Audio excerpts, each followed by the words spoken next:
Hi friends, welcome to learners cupboard. ఈ question MBA 2004లో ఇచ్చారు. ఏ ఇంగ్లీష్ ఆల్ఫాబెట్స్లో first letter, D fourth letter, H 8, M 13, R 18, N 14, I 9, F 6. ఇక్కడ మనం observe చేస్తే 8 + 5 చేస్తే 13 వస్తుంది, 13 + 5 చేస్తే 18 వస్తుంది, +5 అవుతున్నాయి, +5 అవుతున్నాయి. ఇక్కడ కూడా 4 + 5 9, 9 + 5 14, 1 + 5 6, 6 + 5 11 వస్తుంది. 11th letter K.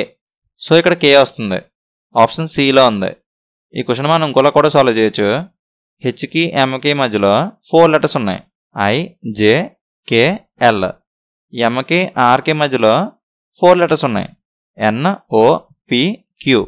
అలాగే డికి ఐకి మధ్యలో 4 లెటర్స్ ఉన్నాయి, ఐకి ఎన్కి మధ్యలో 4 లెటర్స్ ఉన్నాయి, ఏకి ఎఫ్కి మధ్యలో 4 లెటర్స్ ఉన్నాయి. సో ఎఫ్ తర్వాత 4 లెటర్స్ స్కిప్ చేసి ఆ నెక్స్ట్ లెటర్ని ఇక్కడ రాసుకోవాలి. ఎఫ్ తర్వాత GHIJ. ఈ 4 లెటర్స్ స్కిప్ చేసేస్తే ఆ నెక్స్ట్ లెటర్ K వస్తుంది. సో ఇక్కడ K వస్తుంది. మీకు ఇంగ్లీష్ లెటర్స్ మీద బాగా గ్రిప్ ఉందనుకోండి, ఒక్కొక్కసారి ఆ లెటర్స్ని నెంబర్స్లోకి చేంజ్ చేయకుండానే మనం క్వశ్చన్ సాల్వ్ చేయొచ్చు. ఒక్కొక్కసారి అయితే ఆ లెటర్స్ని నెంబర్స్లోకి చేంజ్ చేస్తేనే మనకు లాజిక్ ఈజీగా వస్తుంది.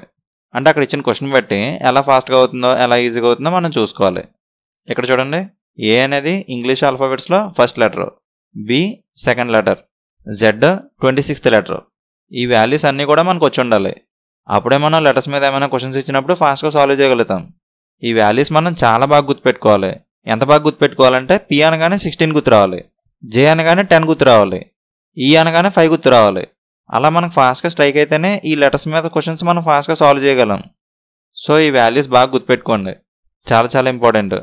ఈ టాపిక్లోని ఇంకా అలాగే సిరీస్ టాపిక్లో కూడా యూజ్ అవుతాయి మనకి.